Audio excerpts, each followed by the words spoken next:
TBC 클리닉 건강 365 주치 최우곤 안과 전문의와 함께하겠습니다. 어서 오세요. 안녕하세요. 안녕하세요. 안과 전문의 최우곤입니다. 네, 생각해보면 주변에 운동하는 분들 굉장히 많잖아요. 헬스, 마라톤 하고. 근데 눈 건강을 위해서 꾸준히 단련시키는 분들이 잘 없어서 맞아요. 우리 원장님도 참 속상할 것 같다는 생각이 드는데 저희가 눈이 좀 뭔가 침침하잖아요. 그러면 그렇죠. 저부터도 아유 내가 피곤한가? 아유 내가 이제 나이가 들었나? 사실 이렇게 가볍게 넘어가는 경우가 참 많거든요. 맞아요. 예, 그렇습니다. 안과 질환은 그 종류가 다양해서 그에 따른 증상 역시 다양한데요. 예를 들어서 염증이나 감염 같은 급성 질환의 경우에는 초기 신호로서 안구통, 시력저하, 충혈 같은 증상이 있기 때문에 환자들이 먼저 불편해서 안과 병원을 찾기 마련입니다. 하지만 녹내장이나 항반변성과 같은 만성 질환의 경우에는 초기 증상이 거의 없고 미미하기 때문에 검사 없이 지내다가 병이 진행된 상태로 병원에 찾는 경우가 많은데요. 이런 경우에는 적절한 치료 시기인 골든타임을 놓쳐서 영구적인 시력 손상으로 남는 경우가 많습니다. 따라서 40대부터는 시력 저하나 피로감과 같은 불편감이 있다면 반드시 주변에 있는 안과를 찾으시길 추천드립니다. 근데 우리가 흔히 어릴 때 약간 시력 좋은 것도 하나의 좀 자랑거리 됐었거든요. 야, 저기 간판에 저거 보여? 난 저거 보이는데? 막 이러면서. 그런 대회들을 자주 열곤 했죠. 대회, 초등학교에서. 우리끼리의 대회. 네. 그런 거 많이 했었죠. 근데 왠지 또 이런 생각도 들어요. 시력이 좋으면 눈 건강도 되게 건강할 것 같은 그런 느낌적인 느낌. 실제로 이게 좀 연관이 있을까요? 시력 그렇죠. 좋은 거랑 눈 예. 건강한 거랑? 사실 시력과 눈 건강은 거의 비례한다고 보셔도 무방합니다. 실제로 안과에서도 시력은 환자 눈 상태를 평가하는 데 있어서 가장 기본적이고 중요한 지표인데요. 만약에 안과 질환으로 수술을 할 경우에 수술 전 교정 시력이 좋다면 수술 후 최종 시력도 좋을 가능성이 높기 때문에 평소에도 눈 건강을 틈틈이 관리하시는 게 좋습니다. 네, 그렇군요. 오늘은 이 가운데 우리가 망막에 관한 궁금증을 해결해 볼 텐데 이 망막이 안 좋으면 막막해질 수밖에 없다는 그런 생각이 들어요. 조금 어색하긴 한데, 근데 눈에서 이 망막이 어떤 역할을 하는 그런 기관인가요? 예. 안과 의사들이 환자들에게 눈 구조를 보통 설명할 때는 주로 카메라에 많이 비유를 하는데요. 카메라의 렌즈에 해당되는 부위를 우리가 수정체라 하고 눈의 더 안쪽으로 보시면 카메라의 필름에 비유하는 조직이 있는데 이것을 바로 망막이라고 합니다. 네. 망막은 눈 안쪽 면을 덮고 있는 0.3mm의 아주 얇고 투명한 신경 조직인데요. 망막의 신경 조직들은 외부에서 받은 빛을 감지하고 그 정보를 전기 신호로 바꾸어서 뇌로 전달하는 역할을 합니다. 수정체 질환으로서 대표적으로 수정체가 혼탁해지는 백내장이 있고요. 망막은 여러 신경 조직들이 복잡하고 정교하게 위치하고 있기 때문에 원인에 따른 질환도 다양합니다. 설명을 해주셨습니다만 저는 망막이 그래도 우리 눈에서 만약 네. 비율로 따지자면 어느 정도로 눈 건강에 있어서 중요한지 참 궁금하거든요. 사실 망막은 소위 눈 속의 눈이라고 하는데요. 안과 안에서도 약간 특수하고 정밀한 분야이기 때문에 저희도 처음에 접근하기가 막막한 분야가 바로 망막이기도 합니다. 특히 망막 사진을 보시면요. 망막의 중앙부에 위치한 다소 노랗고 어둡게 보이는 부위가 바로 황반입니다. 이 황반은 망막에서 차지하는 면적은 아주 작지만 시세포의 대부분이 여기 황반에 모여 있고 우리 시기능의 90%를 담당하고 있습니다. 따라서 이런 황반에 문제가 있다면 영구적인 중심 시력 저하나 시기능이 크게 악화될 수 있기 때문에 더욱더 망막의 중요성은 크다고 할 수 있습니다. 왜 흔히 우리가 안과 질환을 이제 살펴보다 보면은 이게 노화랑 연관이 꽤 깊더라고요. 그러면 저를 원장님 왜 쳐다보고 얘기를 아니 그냥 네. 앞으로 우리가 닥쳐올 미래니까 그냥 그래요. 한번 잘 쳐다봤고요. 넘어가네요. 네. 네, 실제로 망막 질환의 좀 뭐랄까요, 그 발병 추세는 어떤지 궁금해요. 망막 질환은 워낙 범위도 넓고 질환도 다양하기 때문에 연령대도 신생아부터 노년층까지 다양하게 올 수 있지만 아무래도 망막 질환 대부분이 노화나 유병 기관과 관련이 있기 때문에 60대 이상에서 노년층에서 환자가 많습니다.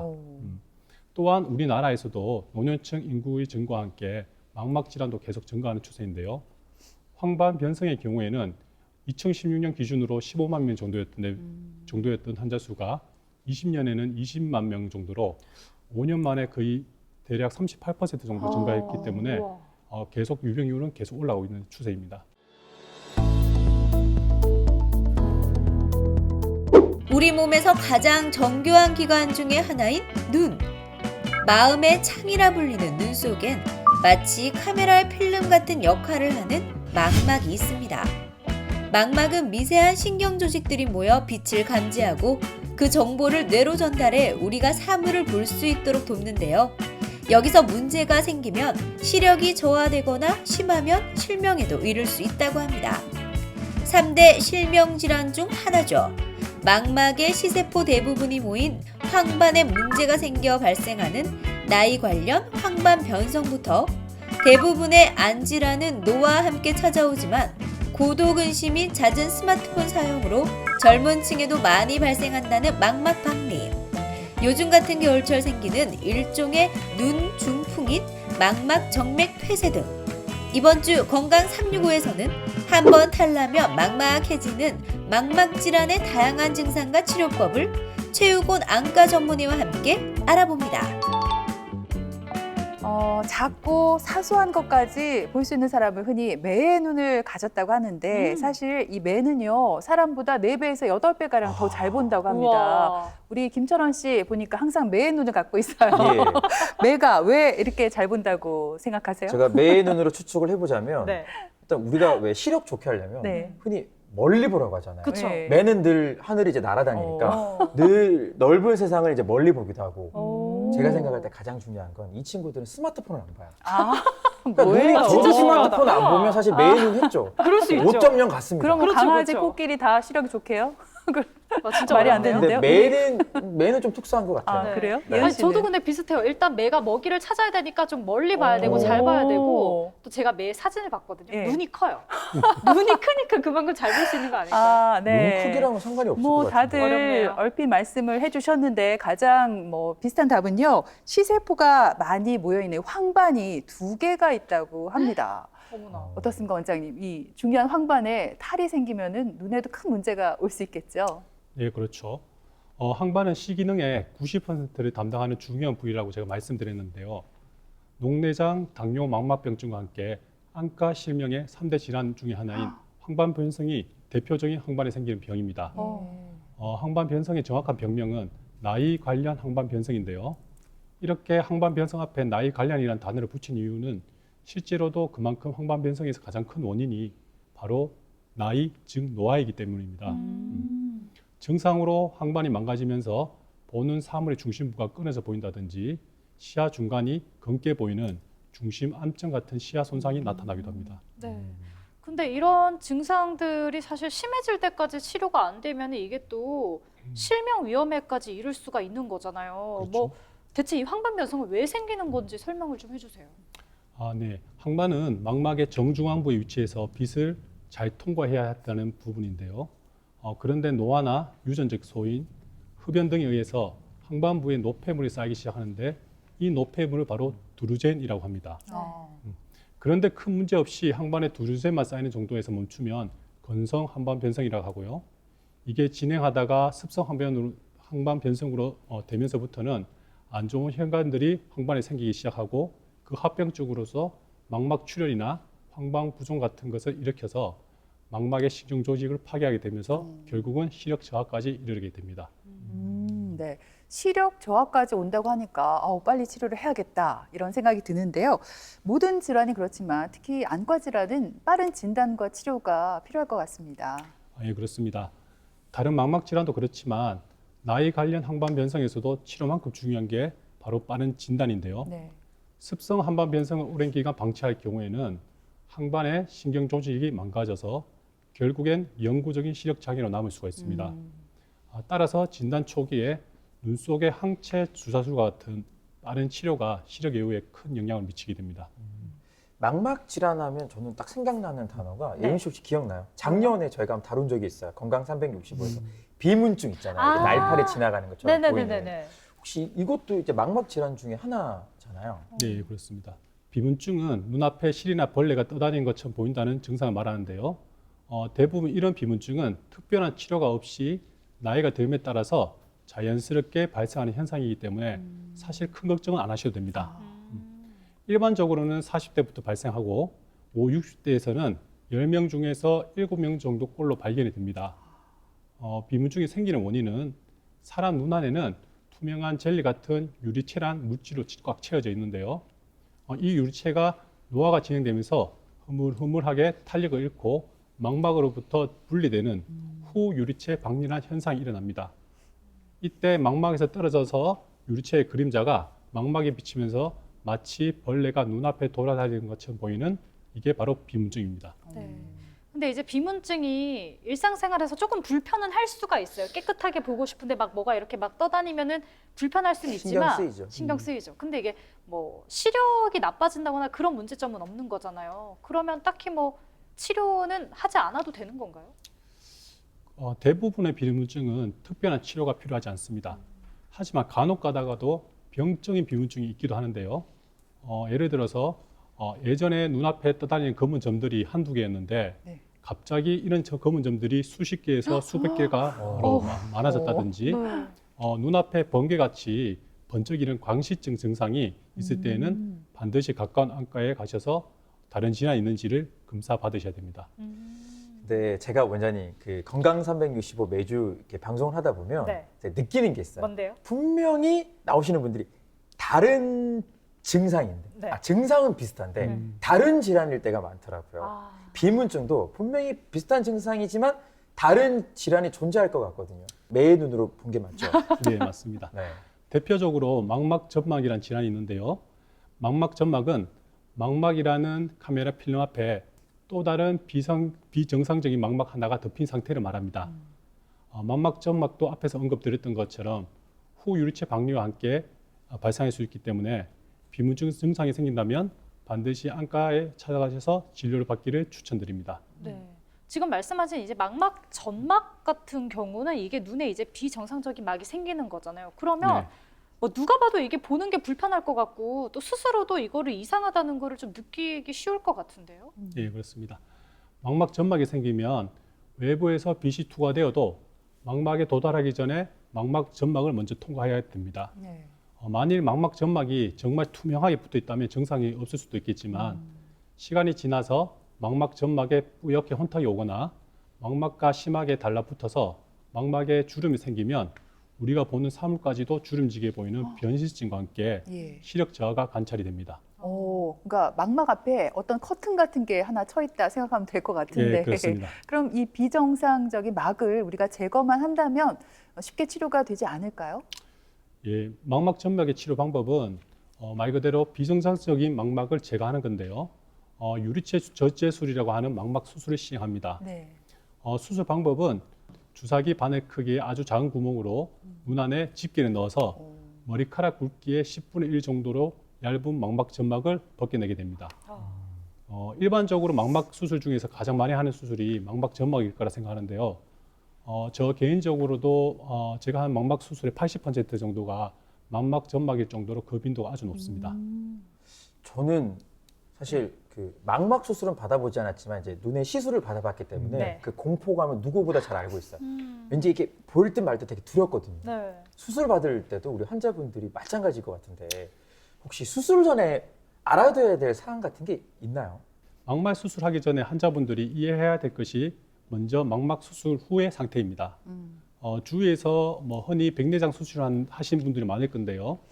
그분들은 대부분 흔히 뭐 잘 보인다, 뭐 딴 세상에 온 것 같다 이렇게 말씀하시는 분들이 되게 많습니다. 네.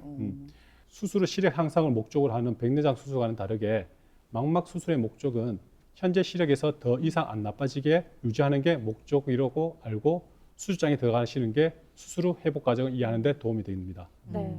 그 지금까지 알아본 망막 질환의 대부분이 사실 나이가 들면서 생기는 질환들이었잖아요. 근데 또 요즘은 젊은 층에서 망막 질환이 그렇게 또 잘 생긴다고요. 예, 젊은 층에서 스마트폰과 전자기기의 사용 시간이 증가함에 따라서 고도 근시 환자와 같이 망막 박리 환자가 증가하는 게 추세입니다. 망막 박리 환자가 2015년도에는 6만 5천 명 정도였는데 4년 만에 9만 명으로 약 40%나 증가했으며 그중에 20, 30대 젊은 환자가 21%로 큰 비중을 차지하고 있습니다. 이런 말을 들으면 사실 스마트폰 이제 거리두기 해야 돼요. 그러니까요. 그리고 요즘 뭐 디지털 디톡스 이런 말들도 있잖아요. 네. 근데 무엇보다도 망막박리 치료는 그러면 어떻게 이루어질까? 저 너무 궁금하거든요.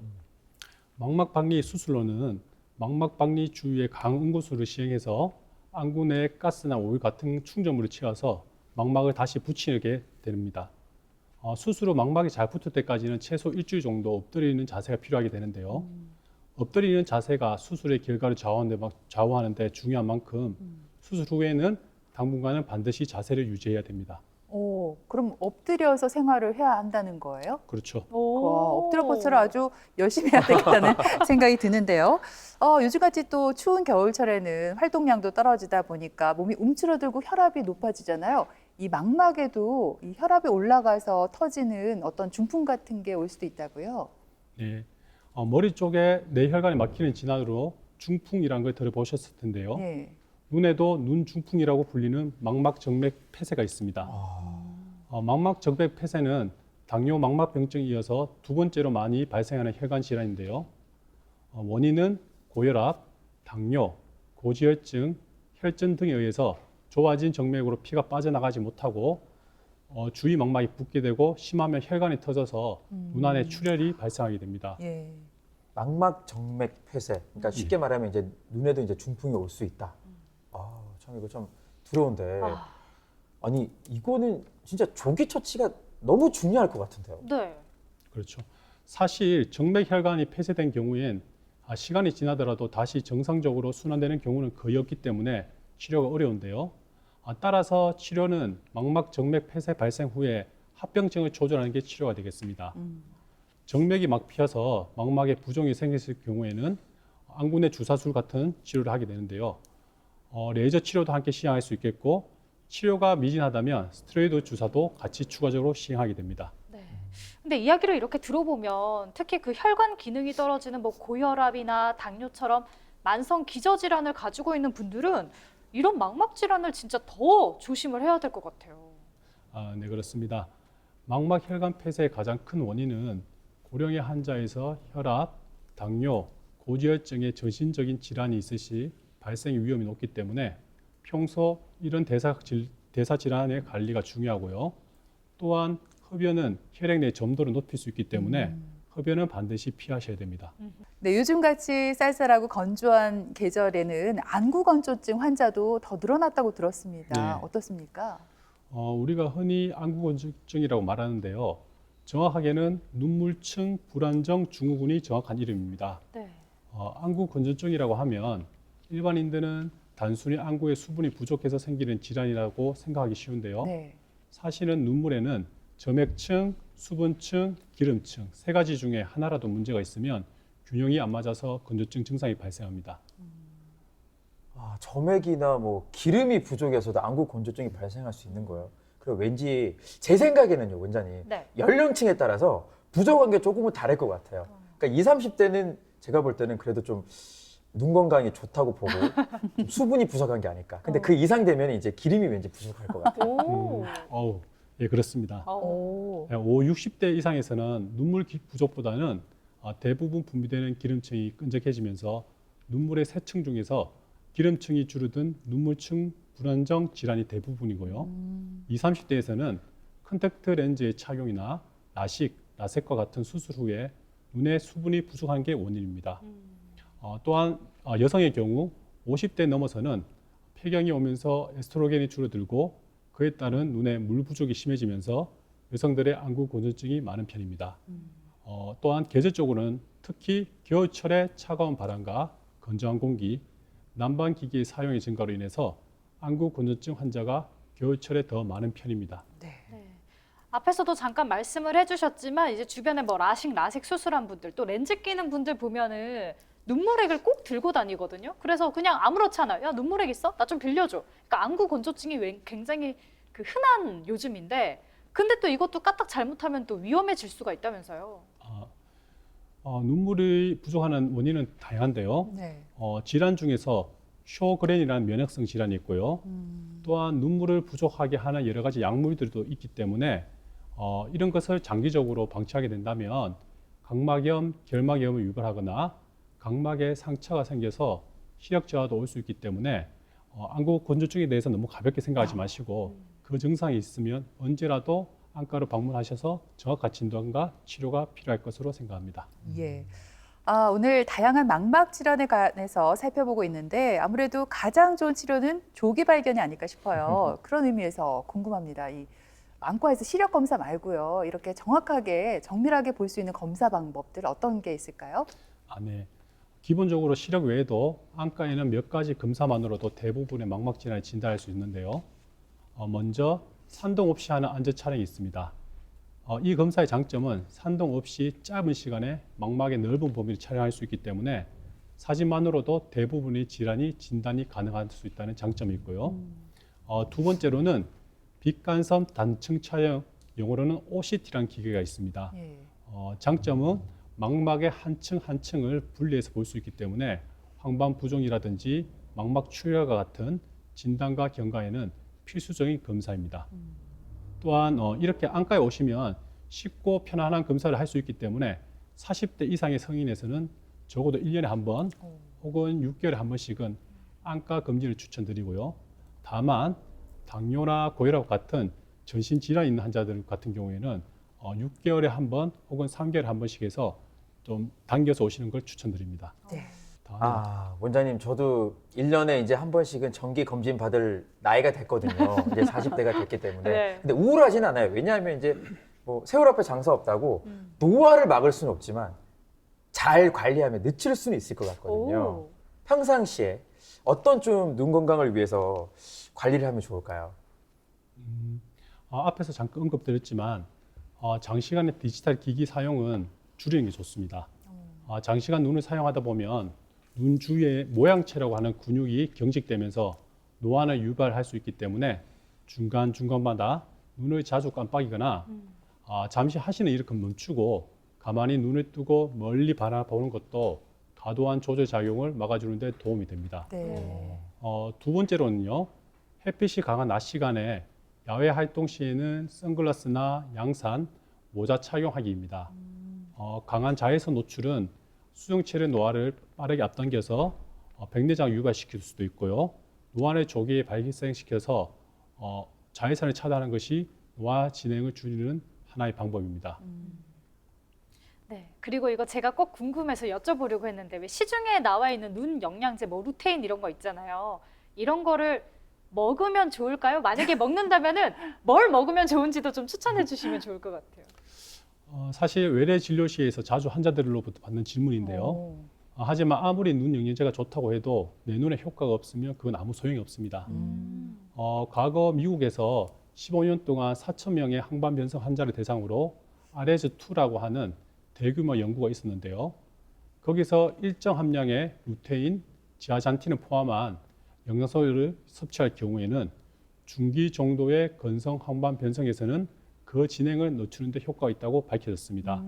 하지만 반대로 항반 변성이 없거나 초기 건성 항반 변성 환자에서는 영양제를 드신다고 해서 진행이 억제된다는 그런 근거도 명하지 않기 때문에 굳이 영양제를 드실 필요는 없습니다.